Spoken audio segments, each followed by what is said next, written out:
Started. Thank you. This is the second of our 3-set program. Today, after working with the first program in working with a lender and getting you pre-approval, the first step in buying the house, the second step is finding that person that's going to help you find the home. We're going to go through a little bit of the structure of how you search for a home and how the system works. And then, of course, our final session, which will be next week, will be the session involved with getting an offer accepted, going through the process of inspections and closing a transaction and finalizing the loan and getting the keys to the house. So that'll be part 3. And tonight, again, it will be a short program. We'll probably try to keep it to 30 minutes or less. And then we will open it up for questions at the end of the program. So we're going to start with our beginning of tonight, and let's go ahead and have our slide move to the opening. Okay, why do I need an agent? Well, the system is basically set up to help you to find a home.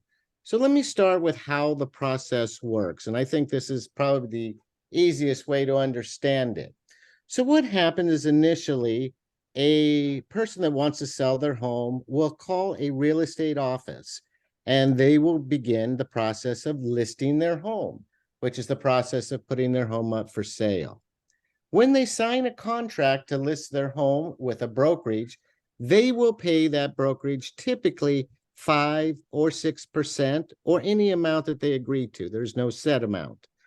Whatever that amount is, the listing agent will advertise through something called the multiple listing service to all of the other agents in the area that that home is for sale, the price, and half of the commission that that listing agent has obtained will be given to the agent that has the buyer.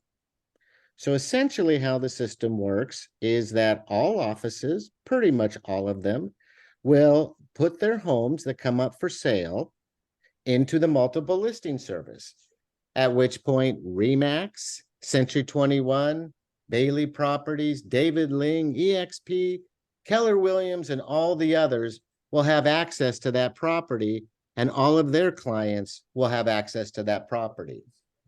If the buyer's agent is able to write an acceptable offer for that particular home that is listed, the listing agent and listing office will pay the buyer's broker agent. So what does that mean? Well, that brings us to another question. Who pays the agents involved in representing parties in a real estate transaction? Well, if you're a buyer, you don't pay any real estate agent typically to help you find a home. So once you find an agent and all of the work that they perform, they will not be paid by you. They will be paid by the owner of the home that you end up buying. And that's how the system works. So as a buyer, the agent is, let's just say it, they're free. And the multiple listing agency is your key to having access to all the properties in your particular area that are for sale. What is this different from, say, going on Redfin or Zillow? Well, the difference is the multiple listing are actually homes that are for sale. They have a price and they are contracted to sell. When you find homes in Redfin or you find homes in some of the others, they may or may not be for sale, and they may or may not be a system for you to access the property. So multiple listing is the most effective way for buyers to have access to all the properties basically in their area and their price range. So the next question is, how do you pick such a person to help you? Who would you like to pick to be your buyer's agent? And for that conversation, we're going to turn that over to Denise Brazil, will be our second speaker tonight, and she will be speaking on that, how do you pick an agent? Denise? Thank you, Rick.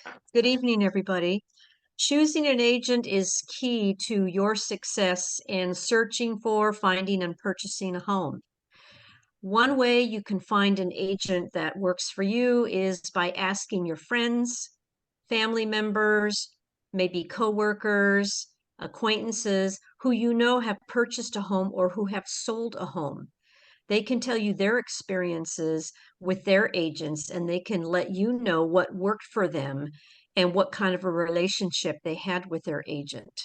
Another way is to attend open houses.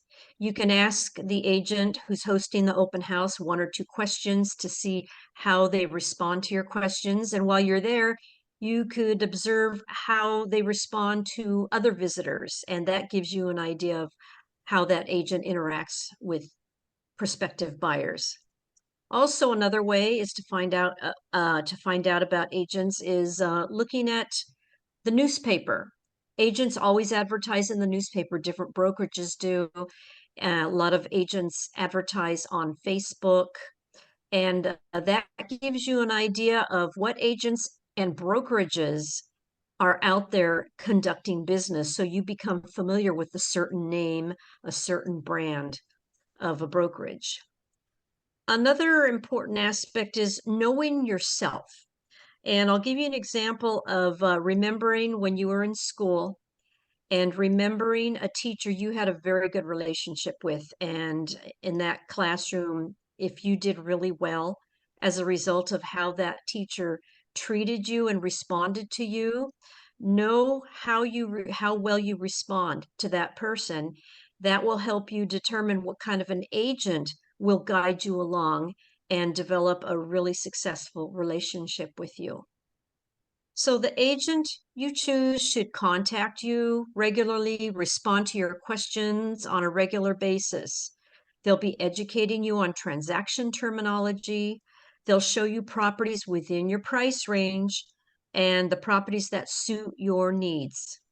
They will guide you through the process of investigation of the property's condition, and they'll educate you in learning about local and state requirements when a property is up for sale. An agent that has a really good relationship with you will listen to your needs and the feedback you give to them, and then they will make the appropriate adjustments to meet your goals. So if you think an agent's going too fast, if you express that need, I need to slow down, I think I'm going too fast, I don't feel comfortable, that agent should be listening to that, the expression, and make an adjustment and talk to you about it, have a conversation about it, and then make adjustments appropriately so that you do feel comfortable about moving forward. And one more thing I'd like to say about agents is when you see an agent's card, for instance, on that first postcard that you saw, underneath each of our names were the letters DRE and then an 8-digit number. DRE stands for Department of Real Estate. Agents earn that number not by just filling out an application and being hired by a brokerage. We study a series of courses about real estate law, procedure, practices, and we take a test. We take a state test that we need to pass. Once we pass that test, then we earn our real estate license, and that license lets everyone know that we have a secure understanding of the real estate process. So that's very important that you make sure that the agent you're working with has that DRE number. And I'll stop right there. And the next slide will be, what does an agent do for me? And that will be Jeff or Alicia? I think it's Jeff. It's Jeff. Jeff Warrick. I hand it over to Jeff. Thank you. Thank you. So yeah, a lot of people often ask, what does the agent do for me? Sometimes agents have a bad reputation of not doing much or anything in a transaction. But in reality, they do quite a bit. At least the good agent that you choose will do a lot. They're basically your tour guide in the process from beginning until end, until the closing process. And they'll help you. The first goal is to help you find a property that's suitable for you or one that you're interested in purchasing. And they do this in a number of ways, finding properties. They can find properties in a number of ways. Rick touched on the multiple listing service, or the MLS. Only realtors have access to this search engine. And on that engine, they'll be able to search active listings, everything that's on the market currently, coming soon properties, even pending and closed properties, which can be really helpful if you see a property that you like and you're curious, is this priced right? A realtor can run a list of everything that's sold within the last 6 months and see what you know, whether it's high priced or decently priced, competitively priced. So the MLS has a ton of information there. They also have access to coming soon properties that are not on the MLS through things like word of mouth, other agents in our office. We have meetings every week and we discuss what we have coming on the market. So you're not going to find that information on Zillow or Redfin. And also through our association with other realtors, we're able to learn of new properties that may be coming on the market as well. And then, I mean, we're also experts. Look, we have our finger on the pulse of the real estate market. We're really experts at just finding things like distressed properties, pre-foreclosures, for sale by owner properties, and a ton of other things that you might not even find on the MLS. So a good agent will help you and send you listings and properties in all of these different areas. So, much of the info on Zillow is limited. Zillow, Realtor.com, Redfin, and other platforms. Your realtor should be able to get you additional information, like if you're looking into, say, for example, a condo that's in an HOA. You're not going to find often the park rules or the HOA dues or fees, space rents for mobile homes. All of that a realtor will have access to on the MLS. There's also a section with private notes on the MLS that will give agents more info regarding, like, for example, the sale itself, like what kind of sale it may be, the condition of the property, what kind of funding and financing is available on this property. Certain properties that are not in good condition they won't be able to have a conventional loan. There'll be a cash only purchase. So all of these things, none of this is available on the Zillow and feeder sites that retail shoppers are able to search, but it is available to realtors. So a good agent will help you with all of that information, get you more info on the property.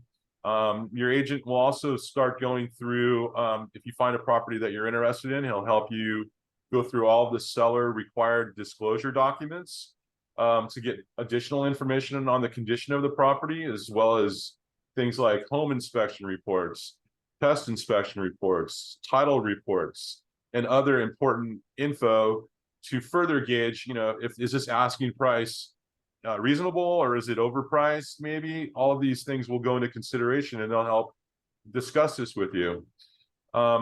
Another thing that's kind of important is your realtor should have really good relationships with other agents and other brokerages in the area. I mean, that can make a huge difference in whether your offer is accepted or rejected, just based on a relationship that an agent may have with another agent, the listing agent. They've done a transaction with them in the past, and they know this is a straight shooter. I know he's going to get it to the finish line.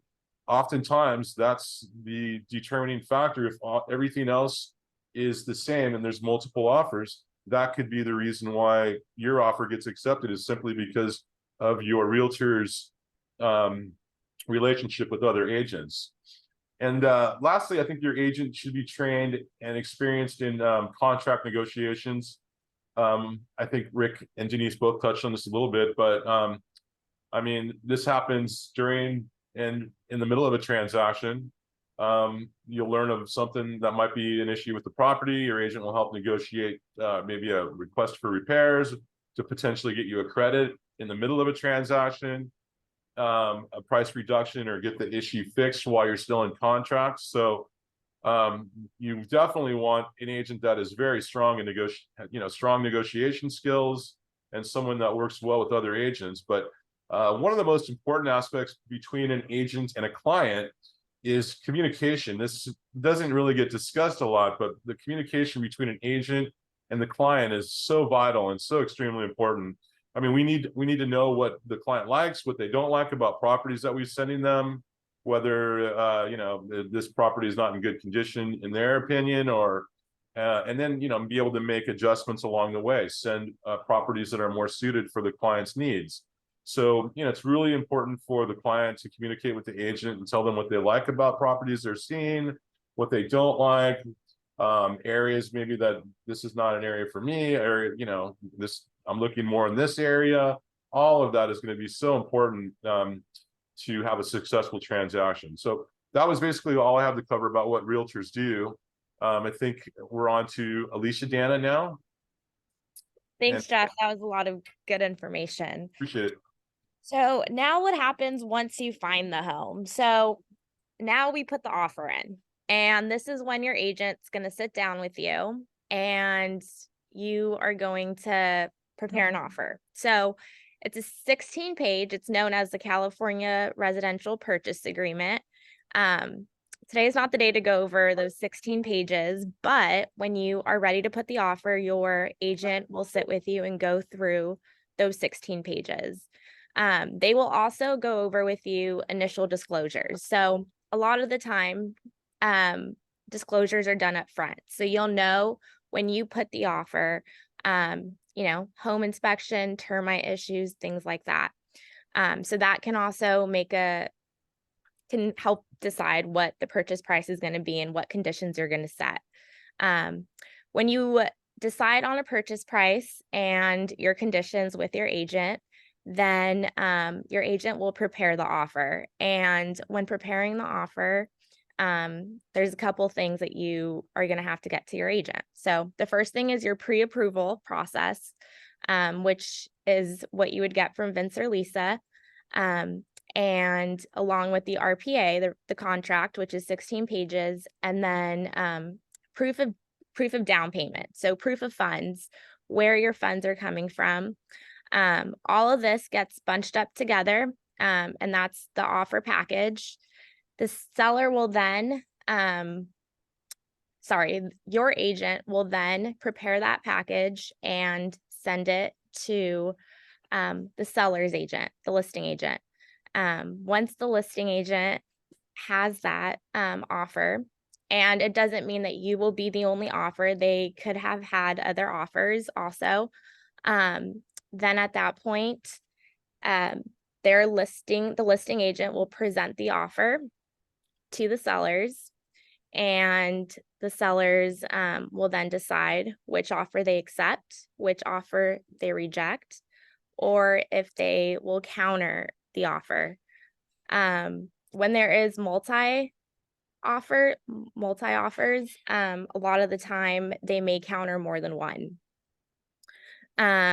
With that being said, then again, you'll get with your agent and they will go over the counter offer with you or the accepted offer, and then you will sign. And once that package and process is complete, and if you have an accepted offer, then it will go to title, which is the third party, and they are the ones that will execute the contract. And yeah, that's kind of, there's a lot more that goes into that offer process, but that's kind of just a little beginning presentation to get you guys started. Dad, do you want to finish off? Yes, thank you. Okay. We began with session one, where we began with the loan officer, Vince and Lisa, who explained to us that they're the first part of this process. After you got your pre-approval is what tonight was about, picking an agent. Well, first and foremost, we'd like you to pick one of us. The four of us meet all those qualifications. But of course, we understand you may know people. Your brother may be a real estate agent, so that goes with the territory. But I think a couple things to close the night with about this particular subject is the fact that this will be one of the most important transactions that you will do in your life. And it's financially important. It's important it's done correctly. So the most important part about picking an agent, Denise covered them all, but I would say the most important is that you like them. Because if you don't, it's not going to be a very fun or a process that you'll have great memories of, and you typically won't get the best out of the process. So make sure you like them. Another thing that's very important in today's world is, like a lot of professions, unfortunately, the skill level, the experience level between agents varies greatly. And there are some superior agents out there who are fantastic with the process, know every document that needs to come across their desks. And there's those that participate much less in the business, maybe not participating in much training, or maybe have another profession on the side. Please make sure that the person that you pick to help you has made you an important part of their business, and that you feel comfortable with them. And most important, again, they know what they're doing. And all of that, when you get down to this process, will become very, very important when you're making an offer and they're negotiating thousands of dollars with you on your behalf. So a very important subject tonight. Take it seriously. Do some research, call a few people up. And what we're going to work on our final session next week is again, the ending process. We're going to end up with some keys in somebody's hands, taking it from the beginning to the end. That'll be next Wednesday, again at 7 o'clock. And again, we will try and keep that, like today, 30 minutes or less. Hopefully you learned something tonight. I will put it out there if anybody, we do have some folks, maybe somebody has a question. If anybody does have a question, just hit the raise your hand button at the bottom, or open your mic. You're able to ask any question that you might want. I don't see any questions in the chat right now, but I had just wanted to follow up on one thing you said, and that was most important issue is liking the person you work with.